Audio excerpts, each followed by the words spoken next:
Well, hello everyone. Thank you for watching today. We have a special that I've been promising you. I went on location in Miami, actually in Little Havana, which they're very proud to say this is Little Havana in Miami, Florida. I've been trying to get to Miami for almost a year to get the facts about the resettlement locations of millions of refugees being brought into this country by the Department of Homeland Security, the Department of State, and facilitated by Health and Human Services. We don't really know about what's going on in these resettlement locations, so I went to find the truth, and we did find it. We found out that the resettlement organizations that are placing the immigrants that are being brought here. There are numerous organizations in every state in the United States, many different cities, and they're working under the direction of the United Nations, working with the immigration services to decide who actually gets to come here as a refugee and where they actually go. What you're going to hear today is an interview with a man that had to flee his country 40 years ago because of a communist revolt. You don't want to miss this, and you'll see why we must keep up the fight in this country, and we must correct corrupt lawmakers who want to subsidize the flooding of our nation with foreigners in this nation that are illegally here, 34 million and more on the way, sabotaging our sovereignty by replacing conservatives and Christian voters with those who have no allegiance to our flag, no allegiance to our Constitution, no allegiance to obeying the laws of this land. A one-party system is the system that is fundamentally transforming our nation into a nation of Islam. You can say, Faye, boy, that's very bold. I don't know, maybe we better turn the channel. We may get afraid. I want you to look at the Mideast barbarism and ask, is this America's future? Call your friends. Tell them Faye is on. It's time to pull down some strongholds. I am Faye Hardin, and this is an Insight Special.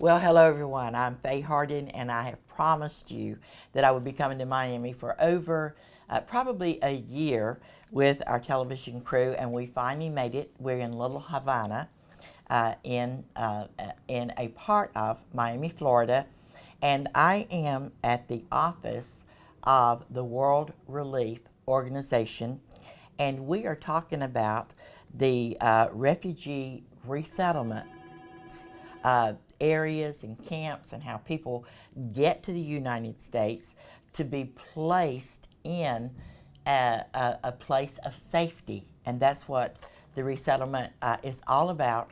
I have met a wonderful person that knows what he's talking about. I prayed before I came that I would get just the right people, get just the right information, that this country can understand what is taking place with so many people around the world doing everything in their power to get into this country. It's because this country has been a home to so many nationalities from the very onset of our nation. So I'm talking to a fantastic director. His name is Guillermo. Yes. Is that right? Yeah. Guillermo. He would say it faster because I'm Southern. Luna. And I want you to welcome him. He's got a lot of, he's going to answer a lot of our questions. So I just thank you so much for letting us come, accepting our invitation to get the facts out to a Christian audience that has no idea what is taking place. Past mostly their own block, but people are interested. So tell me a little bit about yourself and how you got to the United States and why. Let's start there. Okay, thank you very much, Faye, and the audience. I'm Guillermo Luna, original from Guatemala, Central America. I came to the United States about 40 years ago, fleeing the difficulties in Central America at that time. Guerrilla warfare, threats, civil war, that in 2 or 3 years killed over 200,000 people in the 3 countries. Well, let's now, for people who don't really pay attention, which most evangelical Christians do not, a lot of Protestants, a lot of other denominations, but who started the war and what caused the uprising and the revolt that drove so many people out of the country? There are roots for revolt always. The discontent, the social the social problems of the countries. You know that Latin America has needs all the time. You see, has needs. Is not a rich part of the continent. Mostly Central America is agricultural, and there is poverty. And the beginning of this is very old, but in this particular case, in my case, there was this civil war going on in the 70s and the 80s, and I had to flee my own country, Guatemala, with my family and 3 small children. And I came to the United States looking for safety and freedom. How old were you then? I was about 35 or so. Okay. Yeah. And you had how many children? 3. And They your were wife? The wife, yes, as well. So what was the process of, it was either leave or die? Yes. In my case, I didn't come as a refugee because I had traveled to the United States before and had visa. So what was your job, occupation in Guatemala? I was a teacher in a Christian high school. No Yes, kidding. yes. So I had to leave under those circumstances, and then I became involved in social work since the inception of my time in the United States. So you had a visa. Yeah. So you came on your visa. Yes. And then you applied to go through the process to become a citizen, get a green card, Yes. work. What was the process at First, that time? I was on an H1 type of visa, which is an exchange of professionals. H-1B. H1B, yes. Exactly. You know the thing. So anyway, I came with that visa, and then I applied for a residence card. And how long did that take? It took 2 or 3 years, you see. And then finally, I spent the next 5 years as a resident, and I applied for citizenship, you see. And when did you become a citizen? I waited a long time because I didn't feel the urgency. So I became a U.S. citizen in 2004. Now, that is very important because all of those years you enjoyed the freedom of America, Yeah, of course. the prosperity of America. You respected America. Very much so. I can tell I that. was a law-abiding citizen.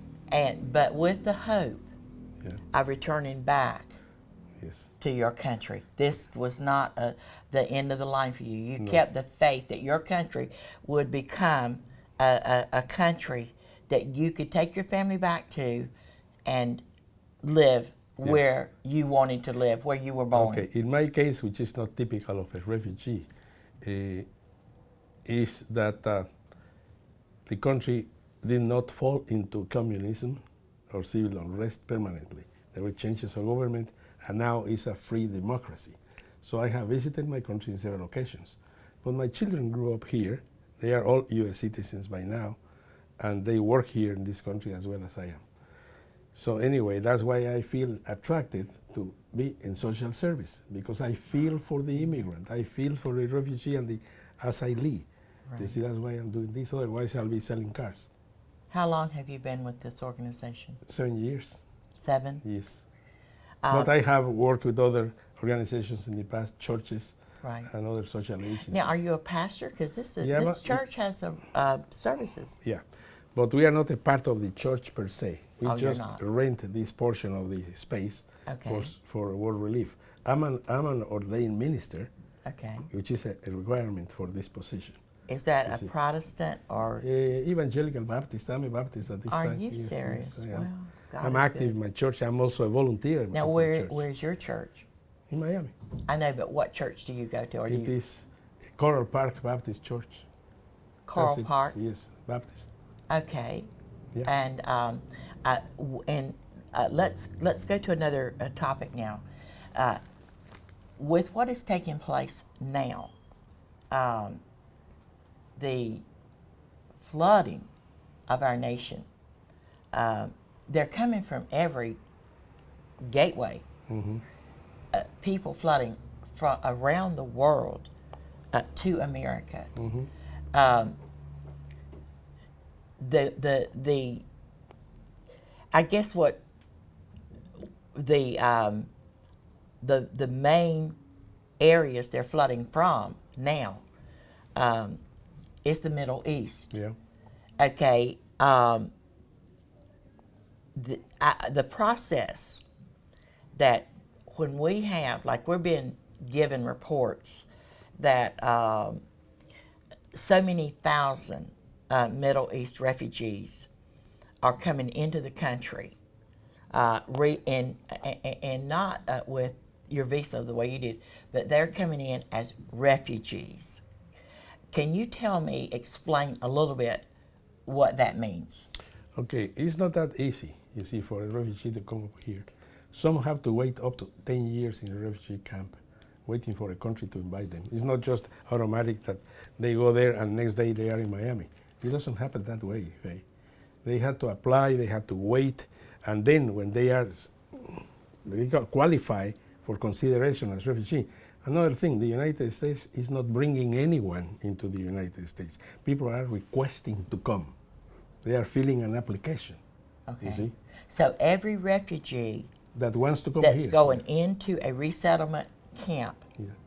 listed on my list, federally, I mean, this is a government website, Office of Refugee Resettlements.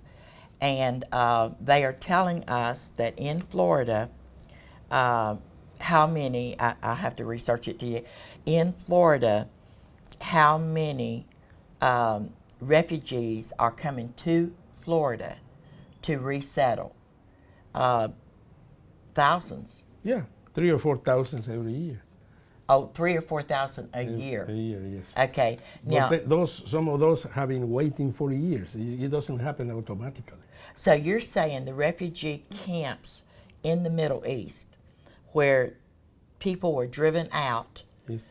by terrorism or by a Persecution. revolt or takeover, because you never know who's going to try to take over what in the Middle East now. Yeah. I mean, it's a different. But the people who just want to live normal lives, they either have to submit to whoever decides to be in charge, or flee for their lives. Yep. And I cannot believe the millions of refugee camps now, because of Syrian refugees, Iraqi refugees, Afghans as well. And Afghan refugees. There are millions of displaced people, and they're going into Jordan, which they can't take them. Or They're going Turkey. into Turkey, Yep. and they can't take them. Now we've got the Kurds sitting up on a hill, you know, in unbelievable conditions. Absolutely. Now, it's going to take those people 10 years to fill out a form to get into America, into the They system. can fill out the form the same day they get there. But for them to be processed is lengthy because there are so many. And they have to qualify the size of the family, their medical conditions, and the desire to come. And besides, you see, you are asking the question, how do we know who is worthy, who qualifies to be a good refugee? That's not a terrorist Yeah. playing You see, a part. that is the job of the United States Immigration Service, and the agencies that are specialized in that. There is So it's not the Department of Homeland Security? yes, beginning. There's a combination of agencies. Okay, Yes. but the first agency qualifies to get, oh, you don't know. Okay, I'll I find don't know. out. They have a special, they call it the process- processing center of the United States in Jordan or Turkey. Their processes. I got now you. they have opened up other centers in Okay. South America as well. So anyway, there is a screening process, Faye, that is Okay. very thorough. At the Okay. beginning of the application process and at the end to make sure that that family group or individual is appropriate. Okay. To come to the How United many, States. how many, so when they get processed and you get the information, so then where does it go from there? You get the application, No. I see this room is filled with Yes, people yes. doing something. I don't know we what just they're have a guy that is in the other room that is from Colombia. He came as a refugee, very young, 30 years of age, persecuted. I think I met him going Yes, out the door. Yes, right. Told me how to get here. Yes. So anyway, he came after 4 years of waiting in another country. He's Colombian. He was Okay. waiting in Ecuador, and then he was processed and approved. So when that happens, the refugee center, you see, allows us or alerts us about this possibility and sends us a notice to see this person is available, is willing to go, is ready to go. Would you accept him? And they suggest, you see, that we should receive him. And not only Latinos, Who asked you that question? the refugee center, The Refugee Center. through our national office. There is a So would the coordination. national office is in Virginia? I don't Or- know where they are. at I'll this find it. point. Okay. Yeah, yeah. So actually, it first goes to the big pot. Yes. Okay. Now, so they come from there. So how do they send acceptable people to you, to Florida? I mean, there's 50 states Yeah. with these. So how did they direct these applications Yeah. to you state by state? There are several considerations. You see, language, background of the people, how many refugees we can accept according to our capacity. We have So a where do limited you capacity. put them once you accept them? And then, okay, we've got this family, everything's cool. There's 6 of them. Okay, What I'll next? tell you. There are different categories of refugees. Okay. One is called the family reunification. They have family here. They say, yes, I have Already. an uncle there. And my uncle is willing to receive me and help me.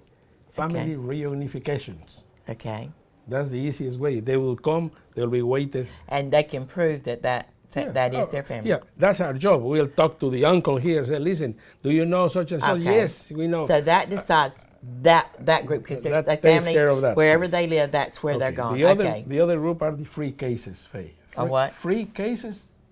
free. F-R-E-E. Yeah. What does that mean? That means that there is nobody else here from their families, and they come Okay. as free cases. Okay, So that is our responsibility then to receive them in the airport, to take them to a pre-rented apartment. but how do you know which state to send them to? No, that's not our decision. Huh? That's not our decision. When So we, who makes that decision? the center, the refugee center. Okay, so they send you a family. This is a free case, no family. You find a place to put them. Yes. So how do we you know find those we- places? no, we have to rent it. You see, Oh, because, you rent the apartment. yes, and each refugee. They're not adopted by another American. So you rent them a home, Yes. okay, And, you pay for it, Yeah. okay. Each refugee comes with a temporary budget for 4 to 6 months of expenses, basic expenses. Based on how many. How many are in the family group? You see, it depends on the size of the group and the ages and all that. Okay, So our responsibility is to find them a place to live, okay. to take them the next day to the social security offices to request their social security card. To request. You mean a refugee coming into this country immediately gets a social security card? Oh yeah. Yes. He I mean, they requests it. just got here. Yeah, because he came legally. He's a refugee. So he's a citizen. No. Oh, just a No, social he's security just a card. social security card. Then along with that, we request his AED. What is that? EID, excuse me, EID, the Employment Authorization Document, Okay. working permit. The work permit, okay. The two of them come together so they can find jobs. because nobody here can hire anyone without those documents because he will be heavily fined. Okay. Okay. Then third, we have to take the children to school. Okay. Then next, we have to take them to a health clinic to be screened. What if they don't speak the language? It doesn't matter. You see, we'll go through translators with them. So how many in this area, how many refugees do you think have been sent to you for this area in the past 6 months? It will be about 150, 200. Okay. Yeah. The language problem. We have, of course, connections with translation agencies over the phone. But most of our refugees, the ones that are sent to us, you see, speak Spanish, are from the Caribbean basin, are Cuban, and they speak the language. Okay, so you're not really dealing with the Middle East ones Yes, yet. we do. Occasionally, we are sent Iraqis, Afghans, and other Burma, and other nationalities. And we have to deal with that, but in smaller numbers. So basically, in 6 months, how many do you think they've sent you from the Middle East? It would be a few, 6 to 10. Not that many. Because This is not where they're sending The them. reason for that is that when someone from a different country, language, and all that comes to Miami, they find themselves very, how can I say, facing difficulties. Who's going to give them a job if they don't speak the language? They speak Arabic. That's right. Let's say. I mean, how long is it going to take for them to be able to But you get them an communicate? apartment, Yeah. get them a social security number, get them set up for their workers permit, and then what else? Then Is there anything we else? try to find them a job, you see. Okay. And then that's not easy for certain nationalities. For example, there are certain nationalities that, for example, in which women are not supposed to be working by themselves. Okay. Decent women don't want to work by themselves, Okay. you see. Well, we're going to have to continue this. It's a great interview, and we will. So we'll be right back and let you know more about our special report on the resettlement of refugees in our country. I'm Faye Hardin. Be right back. I would encourage you today to get my DVD on Obamacare, The Untold Story. We uncovered in our research who wrote this bill and why. It merges the amnesty bill with the Obamacare bill for the sole purpose of establishing a one-party system. You see the people and the faces. It was not the Congress. It was unconstitutional, and this DVD will be a life changer for you, and you'll understand why seniors must get the facts. The DVD is available. Senator Ted Cruz says that because of this disastrous law, millions of Americans are out of work or unable to find full-time work. Seniors are dying at the hands of Obamacare. Get Obamacare, The Untold Story DVD today. Call Faye now. Well, I hope you've enjoyed our interview. It's only part of it. Don't miss next week's program. I also want to remind you that these programs stream on our website. We're literally hearing from people all over America. I've said that we're going to take a march to Washington. When the saints go marching in, we're going to cleanse that city. We're going to take our nation back. The Face Facts this week is unbelievable. It's a March 18th Face Facts. You need to get it. It shows you how Islamic money, foreign money, has funded our universities for years to replace the American history and the Bible, and how they've gotten away with it because nobody would tell the truth. Well, we're telling the truth, but I need your support. Our interviews in Miami is second to none. We found out the facts. So as you look at the facts, I want you to see how the UN to dump floods of Muslim refugees on the U.S. Compare that to the report and the interview with Mr. Lunar. Also, the federal government is preparing for another surge coming from Central America, other gateways into our country. We need the facts. Our immigration is broken. But it's not broken like Rubio said it's broken. Our immigration is not broken like John McCain and liberal Republicans have told you.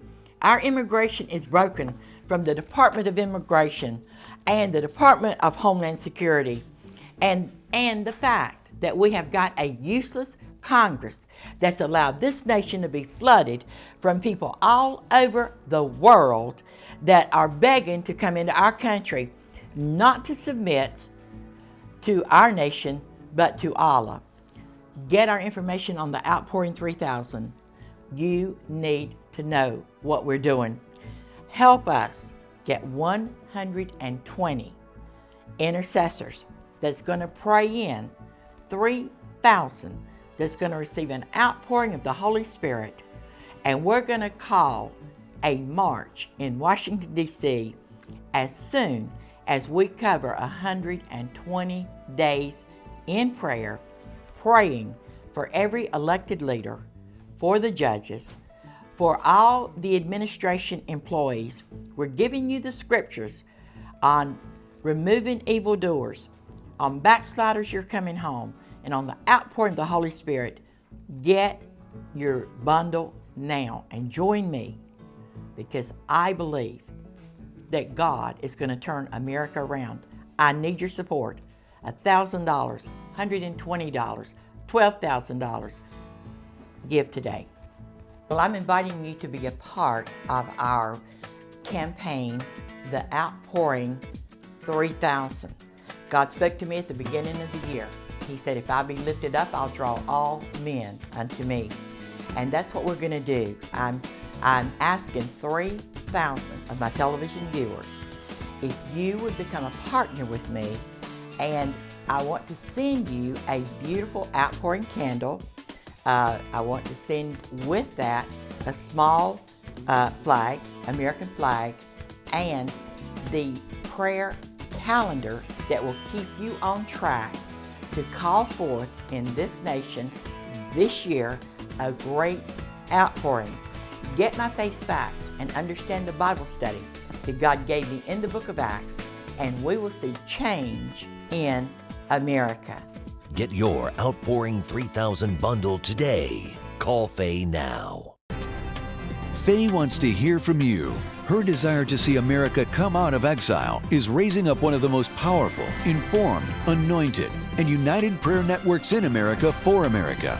She is organizing Christians for the U.S. Constitution to give uncompromising believers back their voice and witness. If this program has blessed you and you believe in what Faye is doing, contact her, pray with and for her, partner with her. She would love for you to host an Insight rally in your church or city. Organize an Intercessors with Insight prayer team or join one. For a complimentary pocket-sized constitution or Faye's fax, call or email Faye 407-265-0700 or faye.usainsight@gmail.com. Write Insight USA, P.O. Box 917689, Longwood, Florida 32791.